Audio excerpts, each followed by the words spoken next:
बीता हुआ कल बुद्ध भगवान एक गांव में उपदेश दे रहे थे। उन्होंने कहा, हर किसी को धरती में माता की तरह सहनशील और क्षमाशील होना चाहिए। क्रोध ऐसी आग है जिसमें क्रोध करने वाला दूसरों को जलाएगा तथा खुद भी जल जाएगा। सभा में सभी शांति से बुद्ध की वाणी को सुन रहे थे, लेकिन वहां स्वभाव से अतिक्रमण एक ऐसा व्यक्ति भी बैठा हुआ था जिसे सारी बातें बेतुकी लग रही थी। वह कुछ देर ये सब सुनता रहा, फिर अचानक ही आग बबूला होकर बोलने लगा, तुम पाखंडी हो, बड़ी बड़ी बातें करना यही तुम्हारा काम है। तुम केवल लोगों को भ्रमित कर रही हो। तुम्हारी ये बातें आज के समय कोई मायने नहीं रखती। ऐसे कई कटु वचन सुनकर भी बुद्ध शांत रहे। अपनी बातों से ना तो वह दुखी और ना ही उन्होंने कोई प्रतिक्रिया दी। ये देखकर वो व्यक्ति और भी क्रोधित हो गया और उसने बुद्ध के मुंह पर थूक कर वहां से चला गया। अगले दिन जब उस व्यक्ति का क्रोध शांत हुआ तो उसने बुरे व्यवहार के कारण पछतावे की आग में जलने लगा और उन्हें ढूंढते हुए उसी स्थान पर जा पहुंचा। बुद्ध कहाँ मिलते, वह तो अपने शिष्यों के साथ पास वाले एक अन्य गांव निकल चुके थे।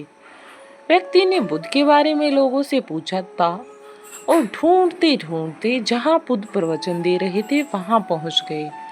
उन्हें देखते ही वह उनके चरणों में गिर पड़े और बोला, मुझे क्षमा कीजिए प्रभु। बुद्ध ने कहा, कौन हो भाई, तुम्हें क्या हुआ है? आखिर किस कारण से तुम क्षमा मांग रही हो?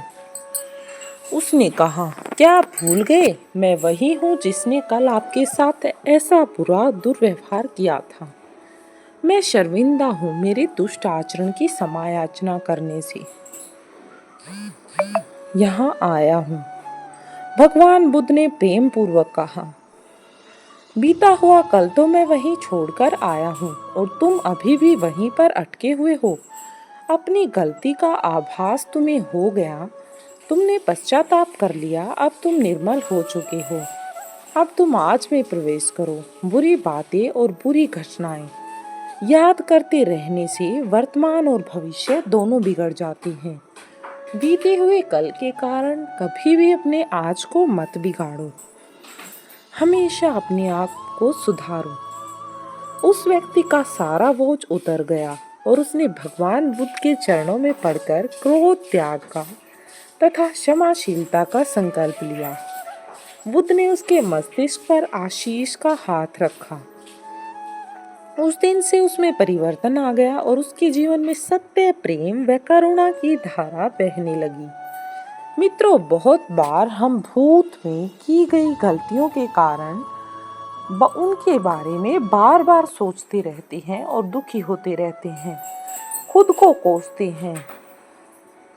हमें ऐसा कभी नहीं करना चाहिए।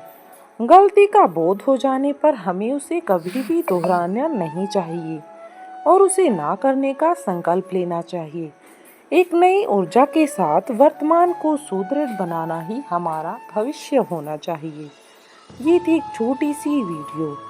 मनुष्य हमेशा ही अपनी गलतियों को बार बार कोसता रहता है और जीवन में खालीपन का अनुभव करता है, बिल्कुल इस पेज की तरह। लेकिन हम आगे बढ़ सकते हैं उन्हें सुधार कर। वीडियो अच्छी लगी हो तो कमेंट बॉक्स में राधे राधे